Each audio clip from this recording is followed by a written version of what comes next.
Meus prezados e meus amados irmãos, evangélicos em geral, e especialmente da Igreja Batista Memorial do Recife, a nossa amada e querida igreja, quem pensava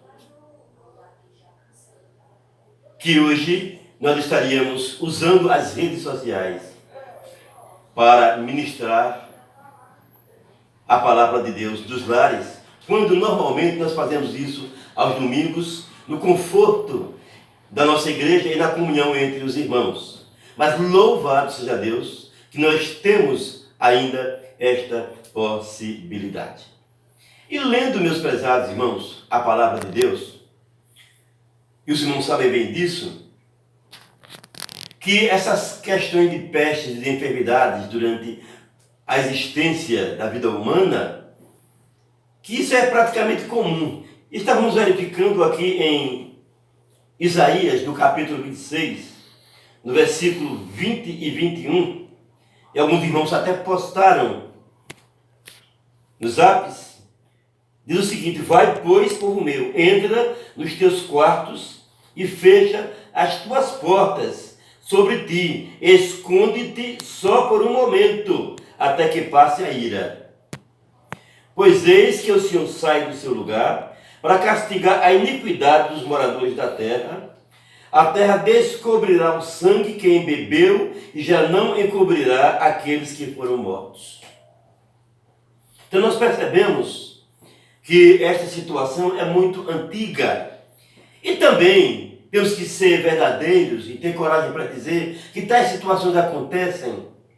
É a mão divina dizendo: olha, pare de pecar, pare de me insultar, pare de dar as costas à minha pessoa, ouça a minha palavra. Meus amados, eu fiz uma pesquisa aqui, eu vou ler para os irmãos, a respeito de algumas epidemias. Por exemplo, a peste negra que assolou a Europa e a Ásia nos anos 1333 a 1351, ceifou a vida de 50 milhões de europeus e asiáticos, isso no século XIV. A cólera no século XVIII. A tuberculose, durante um século, de 1850 a 1950, a 1950, ceifou durante um século a vida de 1 bilhão de mortos no mundo inteiro. A varíola, 300 milhões de mortos. A gripe espanhola, 1918 a 1919, 20 milhões. A chamada febre tifo, 3 milhões de mortes, de 1918 a 1922. É claro, naquela época, a ciência não estava tão evoluída quanto hoje. Hoje, toda a preocupação médica no mundo inteiro para descobrir o meio, como eliminar esse vírus tão potente para a condição humana que é o coronavírus. Hoje, nós temos o crescimento da ciência, e já está escrito lá em Daniel, capítulo 12, versículo 4. Tu, porém, Daniel, encerra as palavras e sela o livro até o tempo do fim. Muitos o esquadrinharão, e o saber e a ciência se multiplicará. Levando em consideração o passado e hoje, a quantidade de pessoas é muito pequena, louvado seja Deus por isso. Mas, mesmo assim, precisamos viver e procurar a presença de Deus. Em alguns versículos da palavra de Deus, que nós temos, destaquei alguns, dizem, Salmo 71, versículo 20. Tu, que me fizeste passar muitas e duras tribulações, restaurarás a minha vida, e das profundezas da terra, de novo me farás subir. Sem fazer nenhuma seleção, só o homem de Deus e a mulher do Senhor Jesus, aqueles que vivem em comunhão com Deus, têm inserido em seus corações essa esperança que foi posta pelo Divino Espírito Santo. Nos momentos de tribulação, eles se entristecem, ele passa por problemas, mas ele não tem pânico, porque a fé em Cristo está firmada no coração. 2 Tessalonicenses, capítulo 1, versículo 4 e 5. Por esta causa, nós nos gloriamos em vocês entre as igrejas de Deus, pela perseverança e fé demonstrada por vocês em todas as perseguições e tribulações que estão suportando. Elas dão prova do justo juízo de Deus e mostram o desejo de que vocês sejam considerados dignos do seu reino, pelo qual vocês também estão sofrendo. O servo de Deus, em momentos como esse, ele não recua, ele avança. Ele não recua, ele avança, porque ele vive em permanente oração com o nosso Deus. As igrejas de todas as denominações estão hoje com os templos fechados, mas estão com suas casas abertas, realizando o culto para a honra e para a glória de nosso Senhor e Salvador Jesus Cristo. Porque nós entendemos, meus amados irmãos, que os vírus não são nada diante da potentosa mão de Deus. E que a oração é o meio mais eficaz para chegarmos à presença de Deus e para sensibilizar o coração do nosso Deus. Na Segunda Guerra Mundial, Winston Churchill, ele era o primeiro-ministro da Inglaterra e ele levou toda a Inglaterra e as pessoas e as nações adjacentes que em uma determinada hora do dia, salvo engano, às 6 horas, todo o povo em suas casas orassem a Deus para o término da guerra. E em pouco tempo ele observou que o poder da oração foi eficaz para que os povos voltassem até a paz que antes eles tinham, que agora estavam usufruindo. O Salmo 34, versículo 6 diz: este pobre homem clamou, e o Senhor o ouviu e o libertou de todas as suas tribulações. Salmos 25, 18. Olha para a minha tribulação e o meu sofrimento e perdoa todos os meus pecados. É necessário confessar os seus pecados e não mais repeti-los. É necessário que nós tenhamos coragem de dizer que a sociedade, o mundo inteiro hoje está insultando a majestosa presença de Deus. Muitas entidades contra a palavra de Deus, contra a igreja cristã, está saindo publicamente, com cartazes muitas vezes, blasfemando o nome de Deus.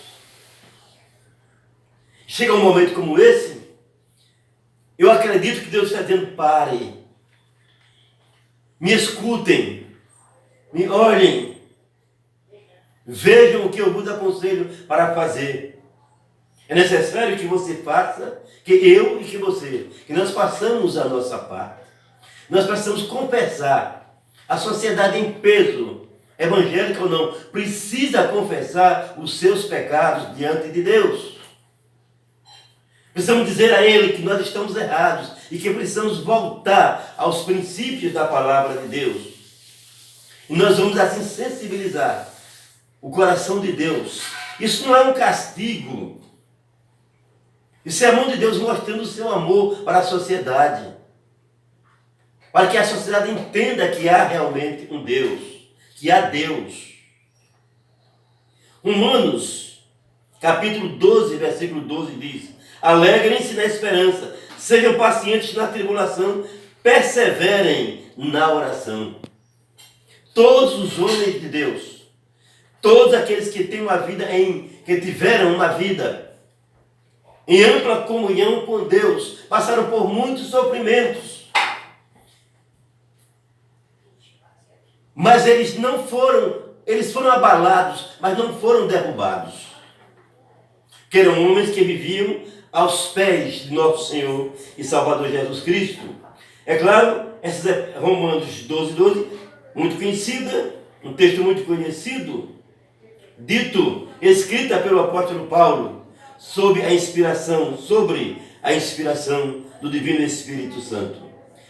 2 Coríntios, capítulo 1, 3 e 4, bendito seja o Deus e Pai de nosso Senhor Jesus Cristo, Pai das misericórdias e Deus de toda a consolação, que nos consola em todas as nossas tribulações, para que, com a consolação que recebemos de Deus, possamos consolar os que estão passando por tribulações.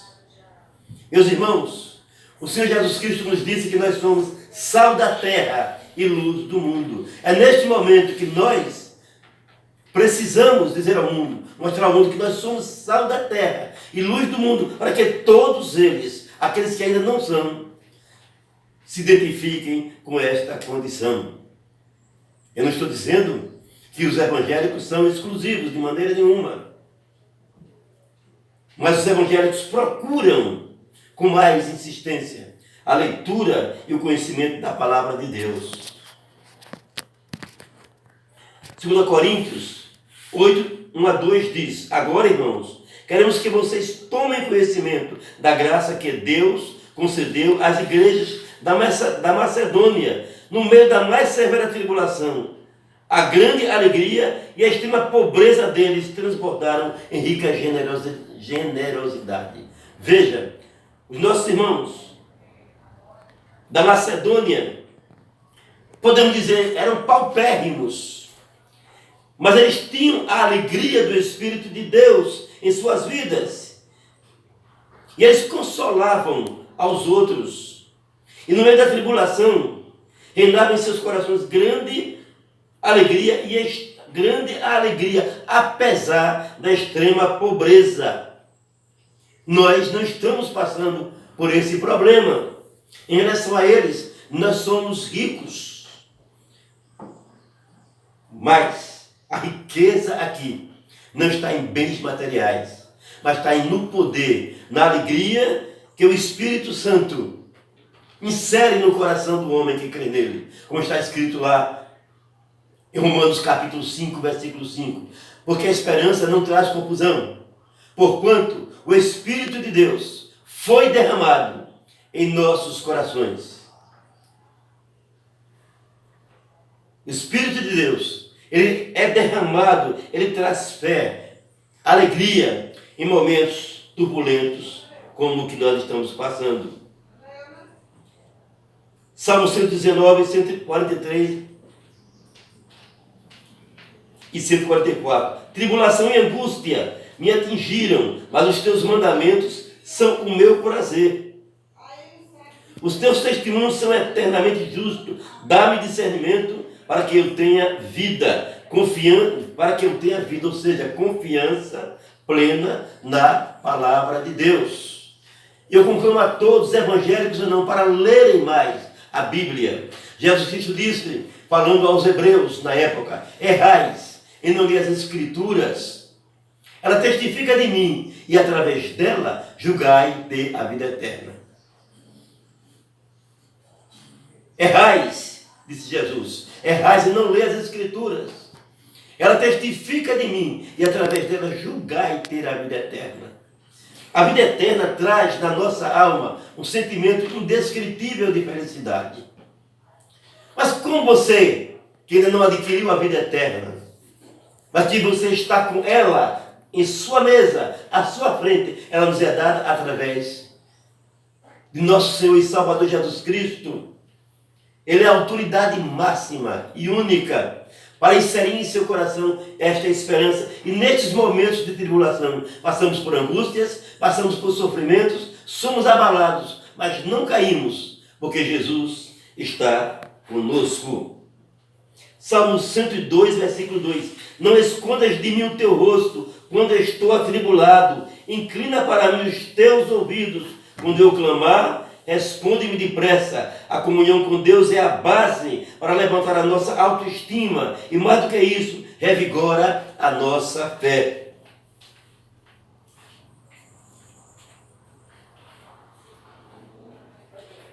E, repetindo Romanos, capítulo 5, de 3 a 5. Mas não só isso, mas também nos gloriamos nas tribulações, Porque sabemos que a tribulação produz perseverança. A perseverança é um caráter aprovado, e o caráter aprovado é a esperança. E a esperança não decepciona, porque Deus derramou o seu amor em nossos corações por meio do Espírito Santo que Ele nos concedeu. Nos gloriamos nas tribulações. Parece ser uma coisa impossível, né? Mas não é.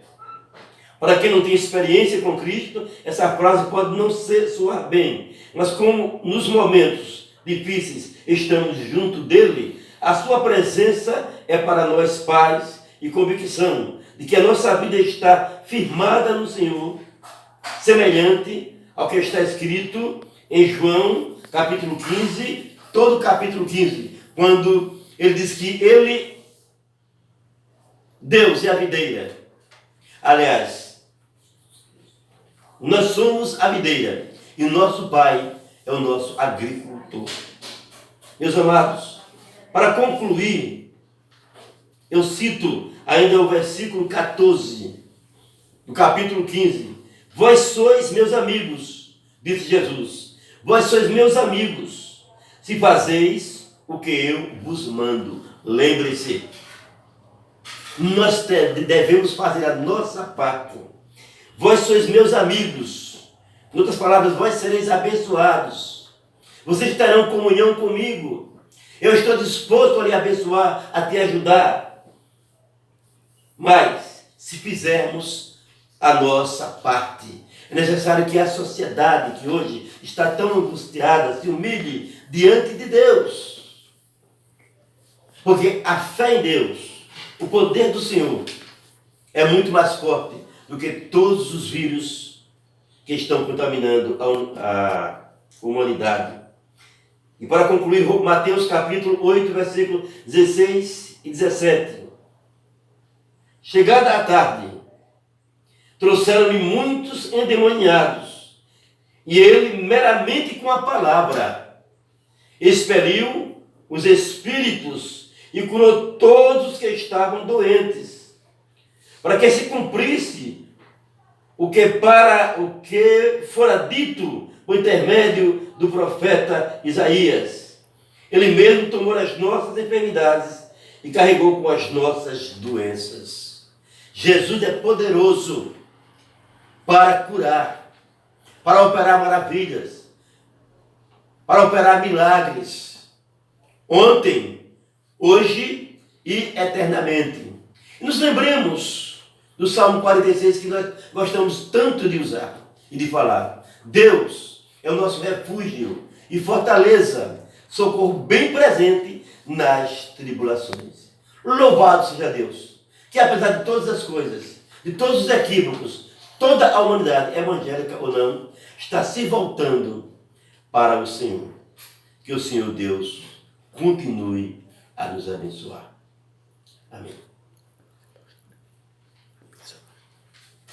Agora, a bênção apostólica.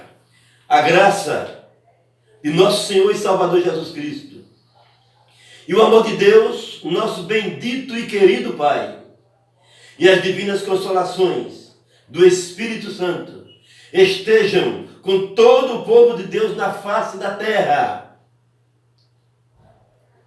hoje e para todos sempre. Amém.